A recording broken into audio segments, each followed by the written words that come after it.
Hello again, everyone, and welcome to my craft room at stampinginthevalley.com. Well, we are done with Mother's Day, so I wanted to move on to Father's Day. And this lovely Father's Day card, I don't know if you can see that really well. I did it with the baked brown sugar ink, and using our Father's Day stamp. This is one stamp. It only comes in wood. And it's the one that I'm featuring for Father's Day. It says, "Look up to Father," and it has a beautiful sentiment on the bottom. A father is someone to look up to, no matter how tall you've grown. And then I use the Happy Father's Day stamp from the Delightful Dozens. Okay, the Happy Father's Day. And this is retiring. So you're going to go ahead and want to order this. This is the middle of May, and this will be gone by the beginning of June.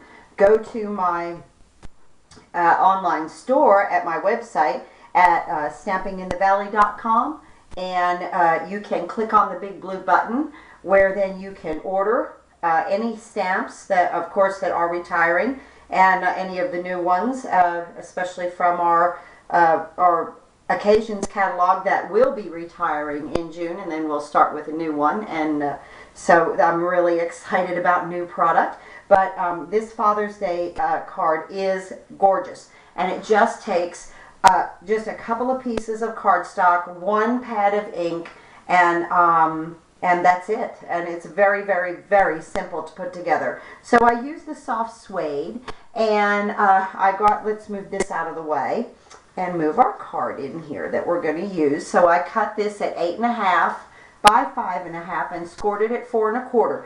And then I'm opening it like a book. Okay, so you could open it this way or do it this way, but for this card we're going to open it like this.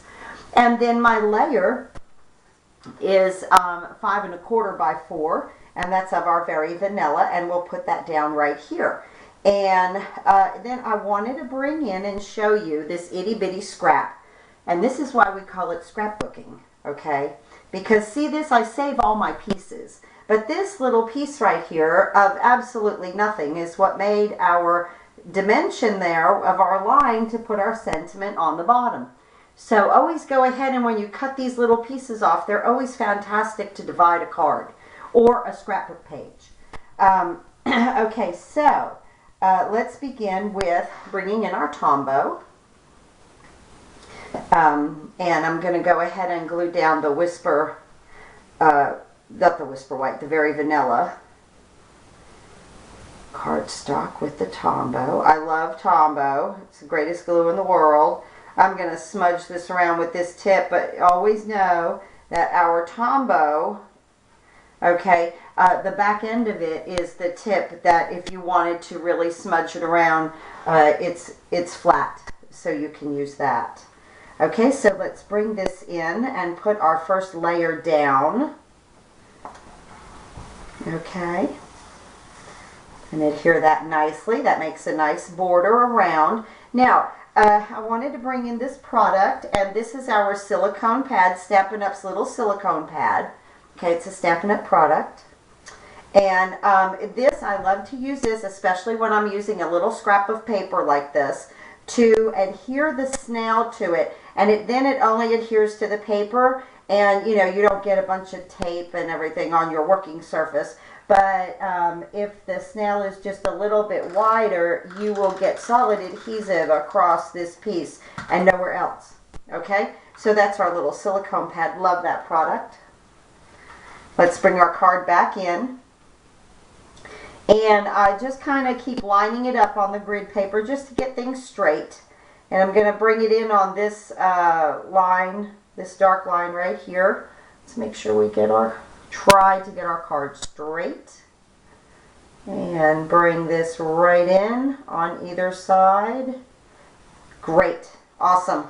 Okay, just right there. Now, let's get, let's see, I just reorganized this craft room.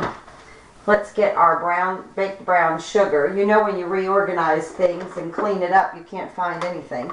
So I'm bringing in my baked brown sugar. And at this point, I want to show you the Stamp-a-ma-jig because I can't get anything straight. So I have to use the jig. So I stamped my Father's Day here, and I'll just go over that real quick on how to use the Stamp-a-ma-jig. So, and I, again, always use my grid. Let's move things out of the way.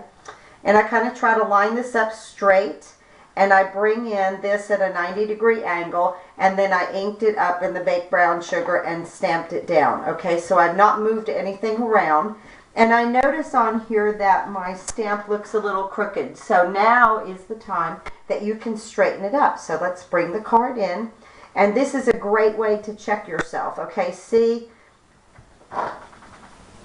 on, you know, so it's probably on the block just a little crooked. So you can just kind of angle the imaging sheet, okay, and center that sentiment.